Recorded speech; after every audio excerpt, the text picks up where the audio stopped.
솔로몬의 고백처럼 해 아래 새 것이 없잖아요. 새로운 것 같지만 이미 과거에도 했던 그런 일들이 얼마나 많습니까? 근데 중요한 것은 복음도요, 사람들이 새로운 것, 새로운 말씀, 새로운 무슨 패러다임을 찾고 막 그러는데, 복음이 새로울 게 뭐가 있겠습니까? 예전에 계시던 하나님은 지금도 우리와 함께 하시고, 예전에 예수 그리스도의 말씀을 듣고 사람들이 변화되어 자신의 일생을 드렸다면 그 말씀을 저와 여러분이 오늘도 동일하게 듣고 있다는 것입니다. 근데 중요한 것이 뭐냐면, 처음 예수님이 이 땅에 오셔서 말씀을 전하시고 당신께서 십자가에 죽으시고 부활하시고 난 다음에 그 부활한 모습을 보았던 사람들이 예수께서 정말 이 땅에 오셨다가 당신께서 말씀하시고 약속하신 대로 죽으셨다가 사흘 만에 살아나셨습니다. 우리는 그가 예수 그리스도가 누군지 몰랐습니다. 그가 메시아인지도 몰랐습니다. 나사렛에서 태어난 천한 목수의 아들인 줄 알았는데, 그 예수가 우리가 그렇게 4,000년 동안 기다렸던 메시아였다고 이야기했을 때 그들의 가슴이 뜨거워지기 시작했습니다. 그 말씀이 전해지는 곳마다 교회가 세워지고 사람들이 변화되기 시작했습니다. 그리고 2000년이라는 세월이 지나서 우리에게 그 말씀이 들려졌다는 것입니다. 중요한 것은 저와 여러분의 가슴이 그들이 말씀을 들을 때에 사도를 통해서 찔렸던 것처럼 오늘 이 시대에 우리 가슴이 찔리고 있느냐는 말입니다. 그들이 지하에서 하나님을 찬양할 때 감격스러워서 두 손을 들고 찬양했던 그 감격이 지금 우리에게도 있느냐는 것입니다. 똑같은 하나님을 섬기고 똑같은 주님을 섬기는데 우리의 마음이 냉랭한 이유가 무엇입니까? 우리가 바뀌지 않는 것은 무엇입니까? 그만큼 우리가 강팍해졌다는 거예요. 그만큼 우리가 부족함이 없어졌다는 거예요. 그만큼 우리가 애절함이 없어졌다는 거예요. 그만큼 간절함이 없어졌다는 거예요. 재밌는 것은 예수님께서 뭐라고 그랬어요? 인자가 올 때에 믿는 자를 보겠느냐. 저는 늘 이 말씀을 묵상할 때마다 무슨 생각이 드냐면, 믿지 않는 게 아니라 주님을 향해 자신의 인생을 던질 수 있는 사람들이 사라져 간다는 것입니다. 내 인생의 구원자가 되시는 예수님 앞에 나의 삶의 전부를 드리겠다고 고백하는 사람들 점점 사라져 간다는 거예요. 여러분 스스로를 한번 생각해 보십시오. 내가 처음 예수 믿을 때하고 지금 내 모습이 어떤가? 정말 그때 그 열정, 헌신, 변함 없이 있는가? 예수께서 말씀하시기를 죽도록 충성하는 자에게 내가 생명의 면류관을 주고 너희가 선을 행하되 낙심하지 말지니 때가 이르면 거둔다. 여러분, 그것은 어떤 말씀입니까? 변함없이 하나님을 향해 우리의 마음이 환경과 여건과 사람 때문에 바뀌지 아니하고 계속해서 동일하게 온도가 같아야 되는데 우리가 얼마나 업앤다운이 많고 따지길 좋아하냐는 거예요. 사람이 신기하죠. 예수를 오래 믿으면 믿을수록 더 겸손해지고 더 낮아지고 더 하나님의 은혜를 구해야 되는데 우리는 참 못된 면이 있어요. 뭐든지 이게 세월이 지나가면요, 사람이요 따지기를 좋아하고 이상하게 사람이 변하기 시작하는 거예요. 우리가 예수를 믿으면 믿을수록 나 같은 죄인이 어떻게 이 자리에 있을까? 어떻게 하나님 은혜로 살 수 있을까? 너무 감사하다. 어떻게 하면 더 주님 앞에 나갈까? 이렇게 해야 되는데 따지는 게 많아지는 거예요. 따지는 게. 노인이 되면은 살아온 인생에 대해서 후회하고 더 말을 적게 하고 사람들에게 본이 되는 삶을 살아야 되는데 입만 더 살아가지고요. 내 인생의 경험이 어떻다는 둥. 그러면 당신은 안 바뀌는. 그러니까 젊은 사람들이 거기에 대한 존경함이 있습니까? 없어요. 믿음도 마찬가지입니다. 여러분, 신앙이 깊어지면 깊어진다는 거와 신앙의 연수가 오래되면 오래될수록 우린 뭘 해야 돼요? 말이 적어져야 되고 삶으로 보여야 되는데 귀는 커지고 머리는 커지는데 가슴은 냉랭해지고 예전보다 기도 시간은 적어지고 예전보다 하나님을 위한 헌신은 적어지는데 본인은 그걸 느끼지 못하는 거예요. 그래서 사대교회를 향해서 하신 주님의 말씀이 그거 아닙니까? 너희가 입은 살았으나 너희는 죽은 자로다. 그건 뭐예요? 말만 떠드는 거예요. 내가 예수 믿는 경험이 어떻다는 둥, 성경 지식이 어떻다는 둥, 뭘 쪼개고 나누고. 여러분, 예수께서 우리에게 가르칠 때는 그렇게 가르치지 않으셨어요. 말씀에 충만하라, 성경을 더 많이 배워라, 그렇게 말씀하지 않았습니다. 내가 너희를 사랑하는 것 같이 너희도 서로 사랑하라. 주님이 우리에게 그거 가르쳐 주셨어요. 그런데 그거는 없어지고 예수에 대해서 알기를 원하고 성경에 대해서 알기를, 여러분 예수에 대해서 알기를 원하고 성경에 대해서 알기를 원하십니까? 그러면 그분을 사랑하시고 그분이 여러분을 사랑하시는 것처럼 다른 이웃을 사랑하시고, 그게 예수를 배우는 거예요. 예수님 제자들에게 오셔서 성경 공부하라고 안 하셨어요.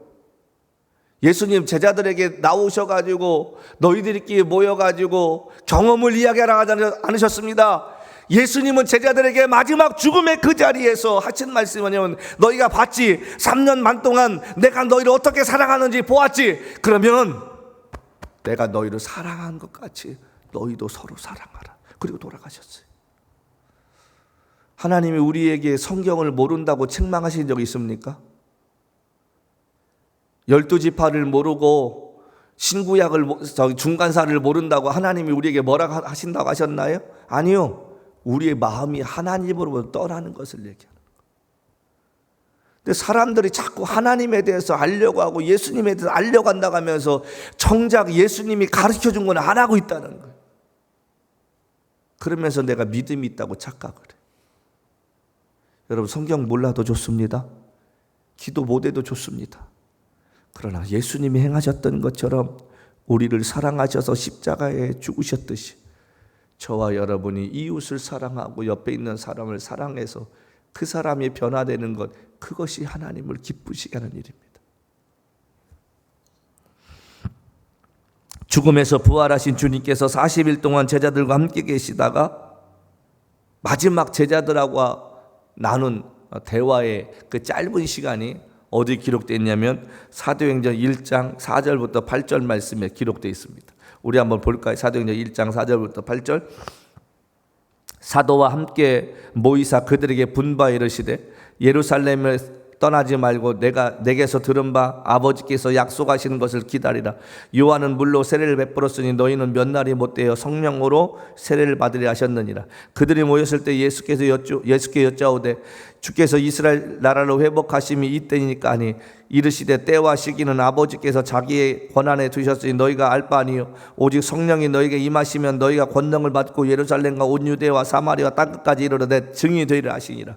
여러분, 여기 중요한 말씀이 있습니다. 첫 번째가 뭐냐면 여기 예수님께서 예루살렘을 떠나지 말고 아버지께서 약속하신 것을 기다리라. 그 앞에 뭐라고 했냐면 함께 모이사 그들에게 분바에 이르시되 예루살렘을 떠나지 말, 명령하였다는 거예요. 떠나지 말라. 아버지께서 주실 것이 있다는 거예요. 근데 이들은 그게 뭔지 몰랐습니다. 뭘 주시겠다는 건지. 근데 중요한 것은 기다리라는 것이. 하나님께서 약속하신 것이 있으니까 너희가 기다리라. 믿음은 기다리는 것입니다. 미국에 와서 사람을 제일 힘들게 하면서도 겸손케 만드는 게 뭐냐면 영주권이라는 거예요. 그거 하나 받으려고 사람들이 수년을 기다리면서 얼마나 답답하겠습니까? 영주권 신청하신 분들은 매일 귀가 어디로 가 있냐면은 이민 그 기사에 가 있는 거예요. 얼만큼 진전되었다, 또 멈춰서 있다. 거기에 그 기다림이 1년 지나고 2년 지나고 3년 지나 보십시오. 얼마나 답답하겠습니까? 정말 힘들게 그 영주권을 받으신 분은 그 가치가 얼마나 소중한가 합니다.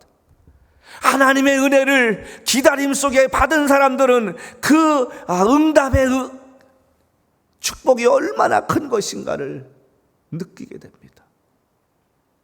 기다리라. 예수님께서 제자들에게 하신 말씀은 기다리라. 근데 그 기다림이 얼마나 된다고 하냐면 이렇게 말씀합니다. 몇 날이 못 돼요. 오래 걸리지 않을 것이다. 근데 그 앞절 말씀 뭐라 했습니까? 요한은 물로 세례를 베풀었으나 너희는 성령으로 세례를 받으려. 여러분, 지금 제자들은 성령이 뭔지도 몰라요. 예수님의 말씀이 이렇게 돼 있는데 우리가 항상 성령 얘기하면 사도행전을 뒤적거린다니까요. 사도행전 1장부터 시작해서 2장에 성령에 관한 얘기 아니에요. 우리가 예수님께서 말씀하신 성령으로 얘기하려면 요한복음 13장 14장으로 돌아가야 됩니다. 14장 말씀이 뭐라고 했습니까? 성령이 오시면 이렇게 하시겠다. 죄에 대해서 책망도 하시고 깨닫게 하시고 쭉 나오잖아요. 그러니까 성령에 대해서 이야기하려면 우리가 어디 가야 돼요? 요한복음으로 돌아가야 돼요. 사도행전은 그 말씀을 들은 성령의 결과가 어떤 것인가를 우리에게 보여주는 책입니다.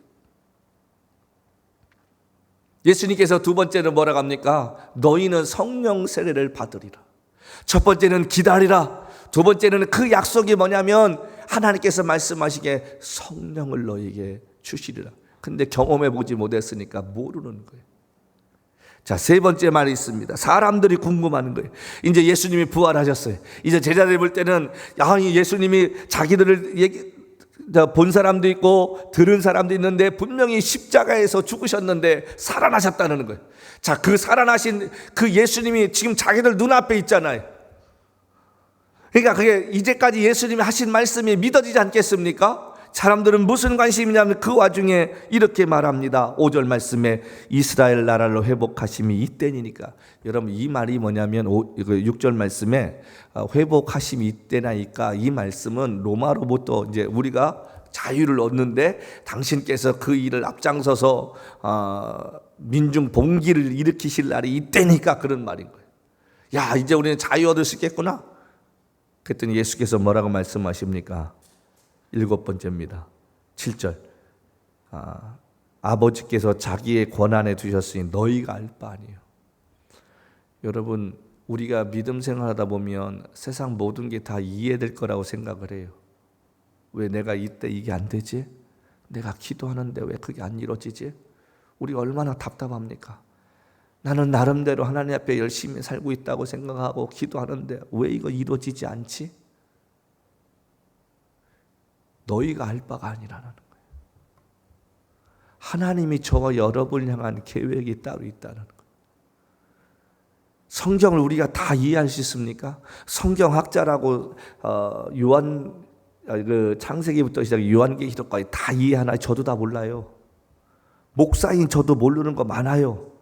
여러분들이 어떤 거에 대해서 물어보실 때 웬만한 건 제가 다 대답할 수 있지만 저도 모르는 거 있어요. 그럼 제가 할 수 있는 게 뭐라고 할 수 있습니까? 저도 모릅니다. 하나님의 이 오묘한 말씀을 어떻게 우리의 머리로 그걸 다 알 수 있습니까? 몰라요. 하나님의 나라에 갈 때까지도 몰라요. 우리가 때로는 궁금함이 있더라도 그거 모른다고 낙심할 필요 없다는 거예요. 하나님의 관심은 그게 아니기 때문에. 하나님의 관심은 저와 여러분을 통해 하나님 나라가 이 땅에 임하는데 쓰임받기로 원하신 줄로 믿습니다. 여러분과 제가 인생을 살면서 원하는 데 다 됩니까? 바라는 데 다 되나요? 그러면 뒤집어서 얘기합시다. 예수 안 믿는다고, 예수 믿는다고 하면서 안 되는 거나 예수 안 믿으면서 인생 사는 것, 여러분 다 됩니까? 세상은 불공평하잖아요. 지난 한 주간 동안에 미국과 한국의 뉴스를 보신 분들 계십니까? 가장 핫한 이슈가 뭡니까? 억만장자들이 타이타닉이 침몰한 그 바다 밑에 들어가서 그 타이타닉을 보러 들어갔는데 5명이 다 죽었다는 거예요. 그냥 평범한 사람이 죽었으면 뭐라고 안 합니다. 억만장자들이라는 거예요. 돈을 주체를 하지 못하니까 3억 4천만 원씩이나 주고서 그 배를 타고 들어갔다가 수압에 못 이겨서 배가 폭발했다. 다 죽었다.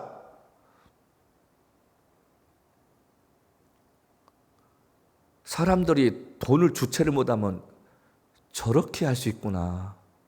욕 나오잖아요, 여러분. 우주에 올라가서 지구 바깥에 가가지고 10분 동안 보는데 5억을 냈다는 거예요. 아마존 창립 자로부터 시작해서 모든 10분 보려고 5억을 투자한 거예요. 그거 봐서 뭐하게? 이미 우리가 구글이나 또 다른 걸 통해서 지구 바깥을 봤잖아요. 근데 자기 눈으로 봐야겠다는 거예요. 그 보기 위해서 쏟아본 돈이 10분 동안에 5억이라는 거예요. 하나님 앞에 서는 날 저들이 칭찬받겠습니까? 물질에 대한 청직이라는 걸 잃어버리는 거예요. 내 돈이니까 내 마음대로 하겠다는 거예요. 그게 교만입니다. 여러분, 우리가 세상을 살면서 정말 늘 느끼는 게 뭐냐면, 우리의 인생을 하나님께 맡겼다면 내가 원하는 길로 인도하시든 인도하지 않든 참된 믿음의 사람은 그럼에도 불구하고 감사할 수 있고 주님께 대한 신뢰감이 생겨날 줄로 믿습니다. 그게 믿음입니다. 내가 바라고 원하는 거 하면 그게 이기적인 거지 하나님의 뜻에 맞춰 사는 것입니까? 근데 사람들은 그렇게 살기를 원한다는 거예요. 예수를 믿어도 내가 기도한 대로 응답해야 되고, 예수를 믿어도 내가 원하는 대로 하나님 복 주셔야 되고, 내가 원하는 때에 그것이 이루어지지 않으면 사람들은 하나님을 없다고 이야기합니다. 원망합니다. 다니엘의 말처럼 내가 그리 아니할지라도 내가 그렇게 하지 못하겠다는 신앙의 결단이 우리에게는 없다는 거예요. 하나님은 내 인생의 주인이 아니시라 내가 원하는 대로 도와주는 알라딘의 지니 같은 역할밖에 안 하는 시대가 되었습니다. 그러니까 예배하는 것도 게을러지고요, 주일날 교회 안 와도 된다고 생각합니다. 들로 산으로 마음껏 놀러 다니는 거예요. 이날은 주님의 날 아닙니까? 그렇게도 생각 안 해요. 슬픈 시대입니다. 그러면서 예수님의 제자들에게 마지막 하신 말씀이 이것이었습니다. 너희가 성령을 받으면 내 증인이 되라. 여러분, 성령 받았습니까? 성령이 여러분의 가슴에 와 계십니까? 자, 그러면 증인의 삶을 살아야 할 거 아니에요. 다른 사람에게 예수를 전해야 할 거 아니에요. 여러분, 생각해 보십시다. 친구나 가까운 사람들하고 사귀는데 그 사람의 교회를 안 다녀요. 근데 우리는 예수를 안 전해요. 다니다가 멈춰선 사람한테도 얘기 안 해요. 근데 성경은 우리에게 뭐라고 하냐면, 인자야, 어떤 사람이 만약에 죽었는데 나에게 누군가가 복음을 전하지 않아서 내가 예수를 알지 못했습니다 라고 이야기하면 그 핏값을 너한테 찾으리라고 말합니다. 근데 네가 그 사람에게 열심히 전도했는데 그 사람이 그 말을 듣지 않고 예수를 안 믿었다, 그럼 그 핏값을 다른 사람에게 찾겠다. 여러분, 친구나 가까운 사람들에게 예수 믿으라고 말합니까? 교회 다니라고 말합니까? 안 해요. 왜 안 합니까? 그 핏값을 여러분에게 찾는다고 생각하면 무서운 일 아닙니까? 안 해요. 밥은 같이 먹으면서, 차는 같이 한잔하면서, 이야기는 나누면서 그 영혼에 대해서 생각이 없는 거예요. 왜 그렇습니까? 성령 받지 못했기 때문에 그러는 거예요. 성령 받은 것처럼 착각하기 때문에, 내가 모태신앙이고 교회를 오래 다녔기 때문에 내 안에 성령이 계실 거라고 착각합니다. 성령 받은 사람은 인생이 달라집니다. 생각이 달라지고요. 여러분이 성령 받았나요? 근데 왜 사람들에게 예수 믿으라고 안 합니까? 여러분 친구에게 왜 교회 가자는 소리 안 합니까? 여러분이 안 한 사람들에게 왜 시간이 있을 때 예수 믿으라고 안 합니까? 성령 받지 못했기 때문에 그렇습니다. 성령 받은 사람은 뒤집어진다는 거예요.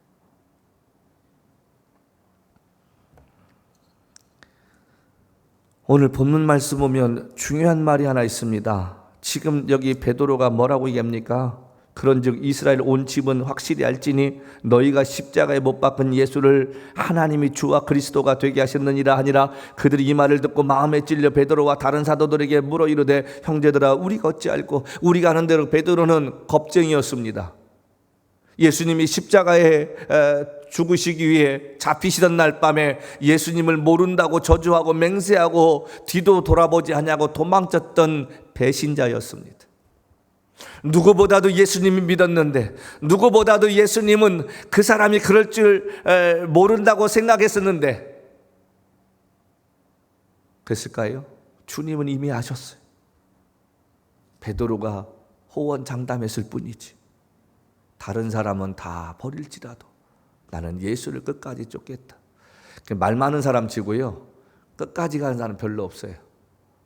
제가 보니까 교회에 뼈를 묻겠습니다. 목사님 마지막까지 제가 함께합니다. 은퇴하실 때까지 제가 목사님과 사역을 같이 합니다. 그런 사람 치고 남아있는 사람 하나도 없어요. 믿음은 말로 하는 것이 아니라 행동으로 하는 것입니다. 예수님이 정말 저와 여러분을 구원하신 것이 감격스럽다면 우리 말이 아니라 우리의 삶을 드리는 것입니다.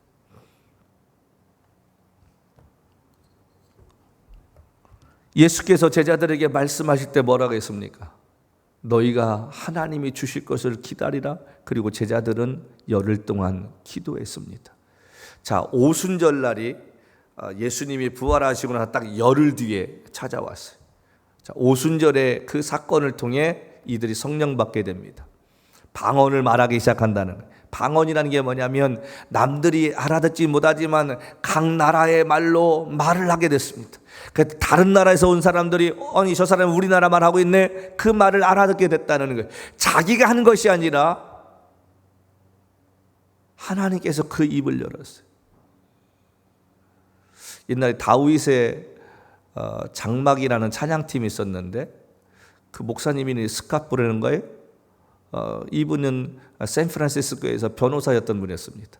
그런데 어느 날 그분이 90년대에 한국에 부르심을 받았습니다. 한국에 가서 선교하라는 거예요. 그 양반이 하나님 저는 한국말 할지도 모릅니다. 근데 그 아내가 한국 분이셨어요. 근데 놀라운 게 있습니다. 하나님께서 그분과 함께 하실 때 약속하셨다는 거예요. 내가 너를 통해 기적을 보이리라. 재밌는 게 뭐냐면 이 목사님이 찬양할 때는 한국말을 잘해요. 근데 찬양 끝나면 한국말을 못해. 너무 신기하지 않습니까? 물론 액센트가 우리처럼 완벽하진 않지만 거의 모든 사람이 알아들을 수 있을 만큼의 한국말로 찬양을 해요. 찬양이 끝나면 한국말이 되질 않는 거예요. 이 얼마나 놀라운 기적의 역사입니까? 그가 방언을 통해서 찬양을 합니다. 그 찬양을 통해서 수많은 젊은이들이 하나님 앞에 회개하는 역사를 갖게 되었다는 것입니다. 지금 제자들이 열흘 동안 기도할 때 대충 했거나 게으름 피움 했겠습니까? 여러분, 이들이 예수를 믿는다는 것은 이 당시에 죽느냐 사느냐는 문제였습니다. 예수님을 잡아 죽인 로마 군병들이 예수를 따르는 사람들을 가만히 두었겠습니까? 근데 대충 했겠습니까? 아니, 예수님도 안 계신데 지금 얼마나 간절한 마음으로 기도했겠느냐 말이에요. 얼마나 애절하게 주님 앞에 부르짖었겠느냐 말이에요. 죽음을 각오한 기도였습니다. 살기 위해서 기도했다는 거예요. 우리에게 이런 애절함이 있나요? 여러분과 제가 이렇게 기도하고 있습니까? 중요한 건 기도해도 찔림 안 해도 기도 안 해도 찔림이 없다는 거예요.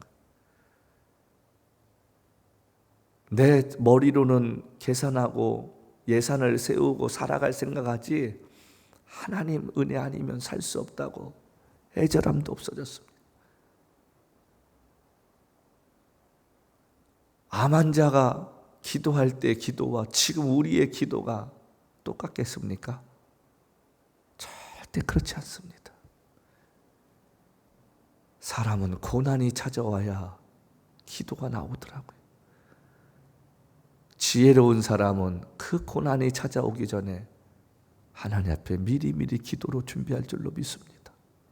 성도 여러분, 기도합시다. 기도합시다. 성령의 역사를 보기를 원하십니까?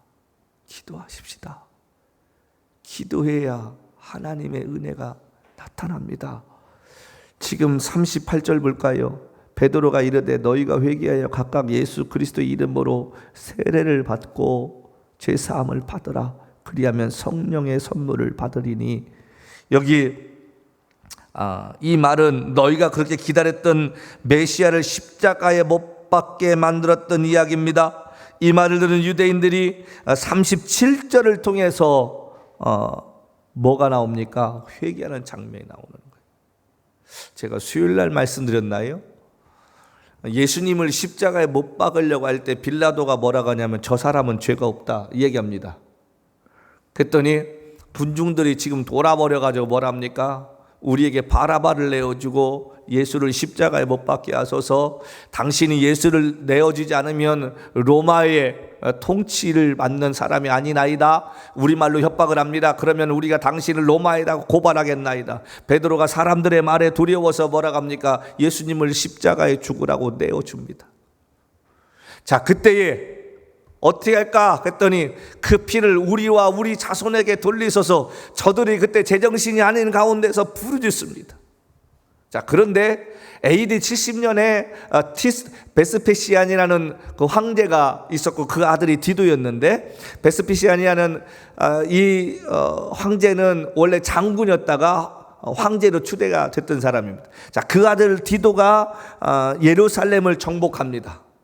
예수님께서 분명히 돌아가시기에는 뭐라고 말씀하셨냐면 마지막 날에 돌 위에 돌 하나라도 남지 않을 것이다. 자, 그래가지고 사람들이 그 의미가 뭔지 몰랐는데 AD 70년에 이 디도 장군이 예루살렘을 정복할 때예요. 예루살렘을 성전부터 시작해서 무너뜨릴 때 정말 돌 위에 돌 하나도 남기지 않았어요. 자, 그런데 더 충격적인 게 뭐였느냐면 이 장군이 예루살렘을 딱 들어갔는데 아이들이 없는 거예요. 아니, 왜 성 안에 애들이 없었을까? 이미 그때는 로마의 군대들이 예루살렘을 3년 동안 에워싸고 있었거든요. 고립시켰단 말입니다. 왜 애가 없을까? 다 잡아먹어버린 거예요. 식량이 없어서 사람들을 다 잡아먹었어요. 예루살렘에 피바다가 일어났던 시기였습니다. 지금 베드로가 사람들에게 얘기하는 건 뭐냐면 너희가 그때 예수를 십자가에 내어 죽게 하자고 할 때 그는 메시아였다는 것입니다.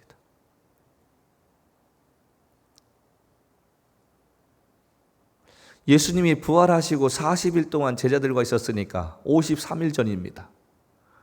너희가 그 당시에 죄 없는 예수 그리스도를 십자가에 못 박게 너희가 동조했지 않느냐. 그거 회개라는 거예요.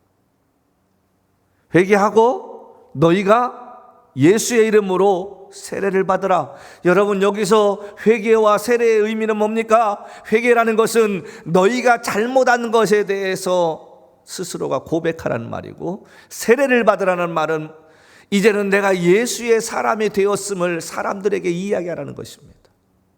그게 세례의 의미입니다. 다른 삶을 살으라는 거예요. 근데 중요한 것은 베드로가 이 말을 할 때 저들이 찔렸다는 거예요. 너희가 예수 그리스도를 십자가에 못 박게 내어줬는데 하나님께서는 그를 우리의 주인이 되게 하시고 구세주가 되게 하셨다. 여러분과 제 마음에 말씀을 들을 때마다 찔림이 있습니까? 내가 그렇게 살지 못한 것에 대한 찔림이 있느냐 하는 것입니다. 우리가 이렇게 살아도 하나님 앞에 서는 날 될 수 있을까? 자신 있게 설 수 있을까? 라고 말할 수 있는가 하는. 본문의 말씀이 우리의 고백이 되어야 되고 우리에게 잃어버렸던 은혜를 다시금 회복해야 되지 않겠나? 이 시대는 슬프게도 사모함이 점점 사라져갑니다. 이 시대는 슬프게도 기도의 열정들이 사라져가고 하나님의 은혜의 필요성을 잃어버리고 삽니다. 제가 지난 4월 달에 한국에 나갔을 때 너무 감사했던 게 뭔지 아세요? 95년, 96년도에 제가 목회하던 그 시절에 저희 교회 고등부 아이들이 200명이 넘었던 적이 있었습니다. 토요일 날이면 교회에 모여서 1시간 반 경배와 찬양을 하고 오후에 나가서 애들과 함께 운동을 했던 그 시기가 있었습니다. 야간 자서 빼먹고 주일날 저녁 예배 와서 아이들이 예배하고 찬양하다가 학교에서 전화가 와서 목사님 그러시면 안 됩니다. 애들을 좀 보내주십시오. 그랬던 적이 있었고요. 학교에서 문제 일으킨 애가 있으면 쫓아가서 이런 아이라고 얘기하면 우리 교회 가라고 선생님이 이야기할 정도로 그렇게 뜨거웠던 시절이 있었습니다. 그리고 그 아이들이 다 졸업을 하고 대학을 갔고 저는 미국에 오게 되었다는 거예요. 세월이 흘렀습니다. 23년 만에 두 아이를 만났습니다. 우리 아들이 결혼한다니까 어떻게 두 아이가 왔어요.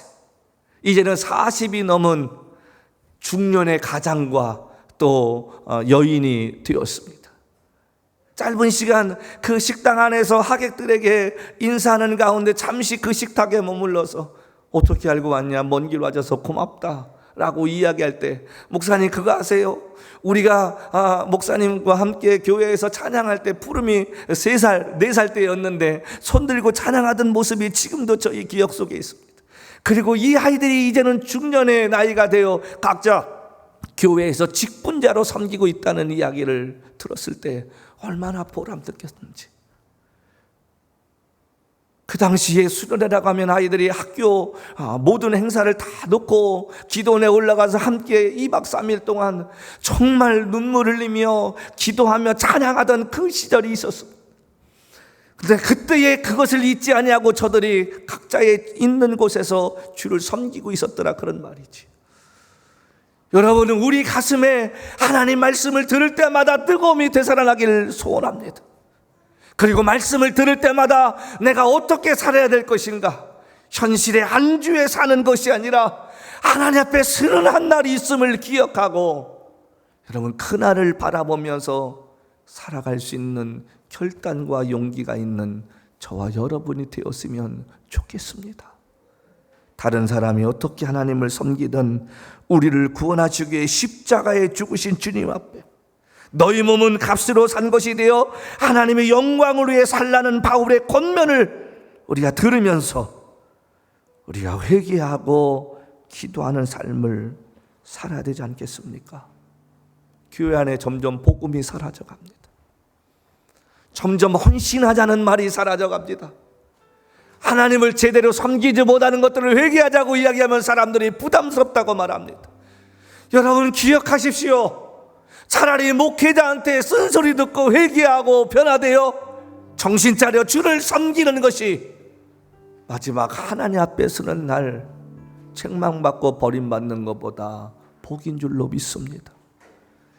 예수 그리스도를 내가 믿고 그분을 통해 내가 구원받았다고 생각하면, 그분이 나를 위해 십자가에 죽으신 은혜를 기억한다면 우리의 삶이 좀 달라져야 되지 않겠습니까?